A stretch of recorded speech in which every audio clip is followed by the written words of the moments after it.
and welcome to Ottawa Experts. My name is Moira and I'm a life coach and a hypnotherapist, and I specialise in stress management and mindfulness. It's my passion to help people get unstuck and decrease their stress and increase success. So this evening we're going to talk about the beginning of the new year being the time that a lot of people set resolutions. So I wanted to ask you, did you set resolutions?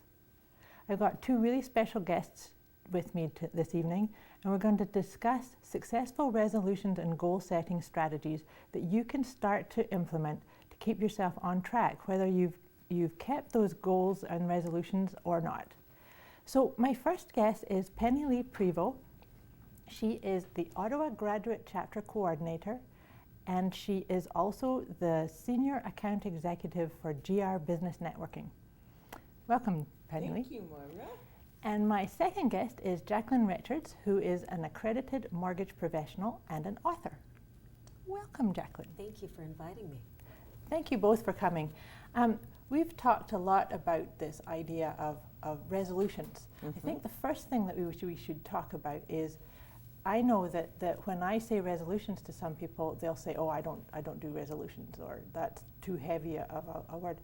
Penny, what would you say to somebody who kind of shies away from the idea of a resolution? Well, you know, resolutions are really what you make it. First of all, it can be a small resolution and it can be a big resolution. Resolutions are meant to be able to move you forward and keep you growing. So I believe that we should all be making resolutions on an ongoing basis and not just in January. No, I completely agree with you. The thing about it is that I find that sometimes people have charge around that word itself. And so I invite people to look at words that resonate with them. So like intention or decision or choice or commitment. What kind of words would you use in this area, Jacqueline? And thank you about resolution, because it seems like it has such negativity. Yeah. I appreciate not just a goal, but it is my intention. This is what I want to reap. This is how I want to weave through my year. When we're looking at what are we going to do for the next 12 months? Are we going to get where we want to go? It's interesting that you would ask or say that it has to mean something to you. That word has to mean something to you as you're flowing with all of the dreams and aspirations and the vision and the mission. My question will always be, for me, what is my mission for this year? Beautiful. I like that. So I like how you've just framed that up, because really a resolution, and perhaps how come there's negative connotations to it, is I've watched a lot of people punish themselves into it, right? Yep. It's like, I'm going to resolve to drop 20 pounds or quit smoking or do all these big things. And so really, if you think about it, it's almost like it's outward facing. It's to get other people's approval. Does that make sense? Yeah, good point. That is a really good point, because that's why people push back, is because they're not doing it for themselves. Exactly. So that's the key piece. it's really about having a deep desire to do something for you. Yeah. This reminds me, Penny, of a conversation we had not so long ago about bringing commitment into resolutions. Yeah. Like the two really have to be together. Absolutely. But it has to be commitment with you first. That's right. Right? Yeah. And it's really about making a commitment to yourself and following through on that commitment. So it's about self-respect. Yeah. Self-respect. So, you know, it's really funny because it's becoming more and more that people get that in order to be their best, they have to look after themselves.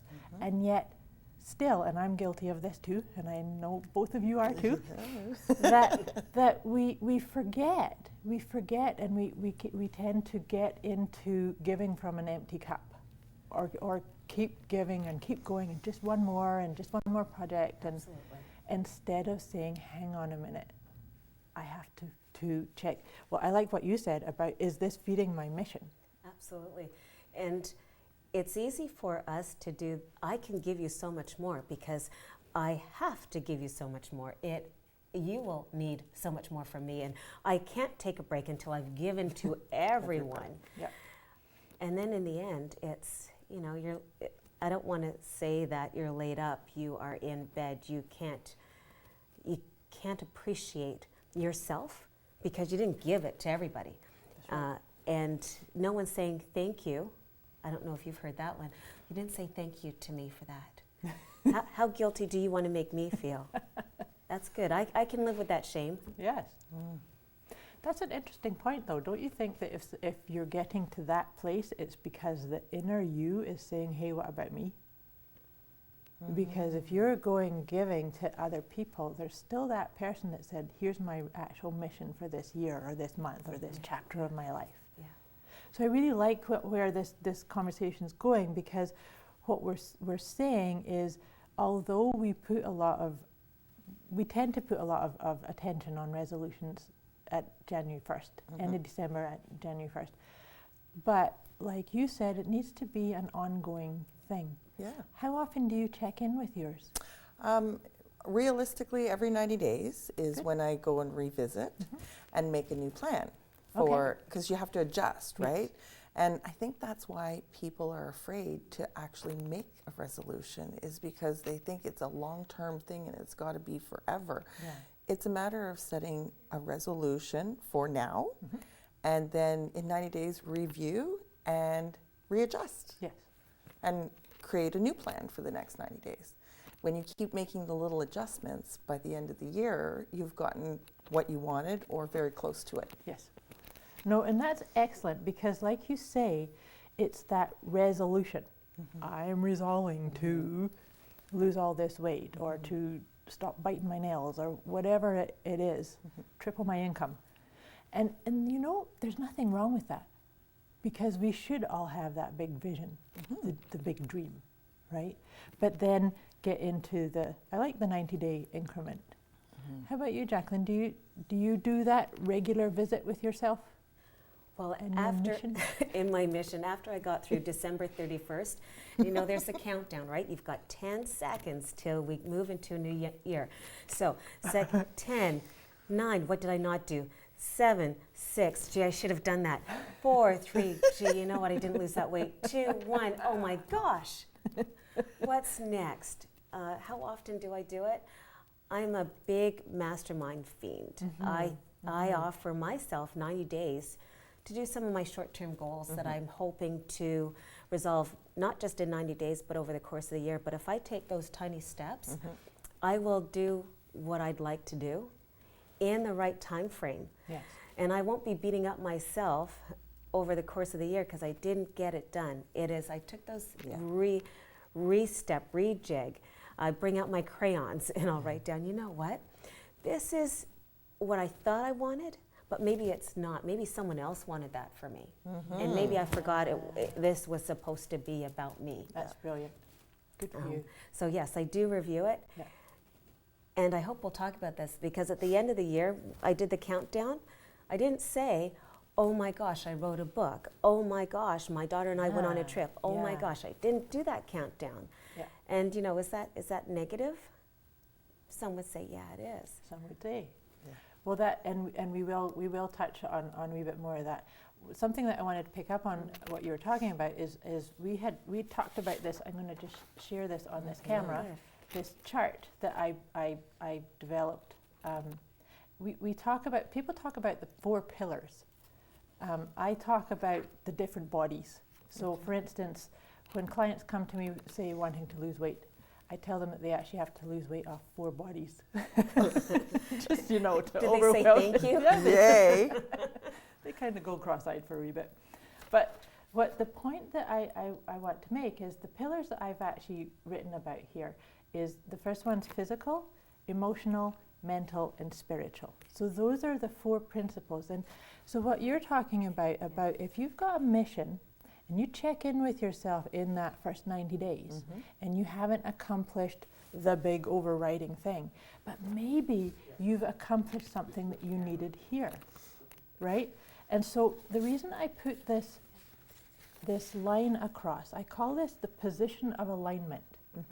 And so in my example, I say to people, if this is somebody who wants to lose weight, they're going to put a lot of focus on this physical pillar, right? How much do they eat?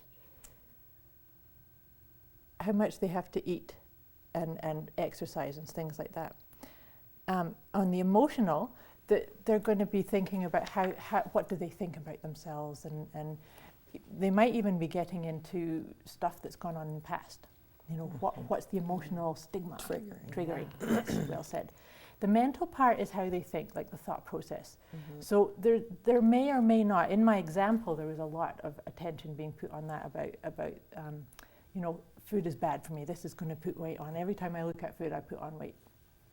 And then the final one is the spiritual one. In my experience, people generally put that one at the end.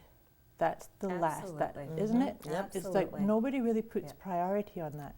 But if you think about it, and that's why I said this, is that in this, it's the lowest, that's where your success is. So if you want more success, basically to raise that line up, really what this person needs to do is meditate. Yep. Or get in connection with their... I want everyone to know she said meditate. Yeah. We should all meditate. Yes. Yeah. We should. Meditate or even just breathe. Just, you know? Yeah. Actually, I remember somebody saying that one time at a retreat, that maybe we should all learn how to turn around to clients and children and spouses and people who are putting demands on us and say, hang on a minute, I just need to breathe on that. Yeah. Yeah. A long, deep And that breath. should be a huge resolution for everybody. Absolutely. Just Absolutely. breathe. Just breathe. Because that in itself is a mini meditation, right? It is. How do you define meditation, by the way? You say the yoga instructor, yes. I know. A meditation doesn't have to be 3 hours. It doesn't have to be an hour. It can be 5 minutes sitting in your car on your way to an appointment. It can be as you're in the shower, just feeling that flow of energy all over you. That, to me, is a meditation. I agree. A meditation where you take a breath, lift the shoulders, take them back, drop them down, and exhale completely.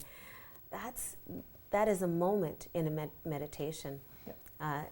Some would say that you need to have a mantra to be in your meditation. So it could be, and what is his name? A brilliant gentleman, Wayne Dyer, is I am. Yes, that's one of my favorites, is I am. Yeah. And you can say whatever, anything, any word that resonates, make one up. Yeah. But it's the key piece about meditation that I find, because so many people come to me too and say they want me to teach them meditation, and they feel they can't. You know, they've tried everything and they can't. It's the monkey mind, right? It's the monkey mind, and there's this concept, like you said, about the 3-hour thing. But also, the biggest concept that people have about meditation is that there's no thoughts. Well, meditation is it's a little time out from them, but it sure doesn't stop them. That's right. You just you get to see them floating by. Right, release them. Yeah. How about you, Penny? Do you have a meditation practice? Yeah, I meditate in the morning when I get up. Actually, I take that time right away first thing in the morning to focus on what I'm doing for today and to be in the moment. Yes. You know? Yeah. To get my day charged. Yeah. That's primarily when I do my meditation. Good. I also sometimes check out in the middle of the day just to kind of do a catch up, because I find if I'm overwhelmed, then that helps me to get back grounded. Yeah. So I'm the same. In between each client, for sure, I do like just really disconnect, because I want to make sure that I go into the next meeting or the next conversation completely fresh and not trying to remember stuff. But you know, another really nice way to do a wee mini meditation is to actually just take a look at your day planner, what's your schedule, and imagine everything going brilliantly. Perfect. Well, that's my morning.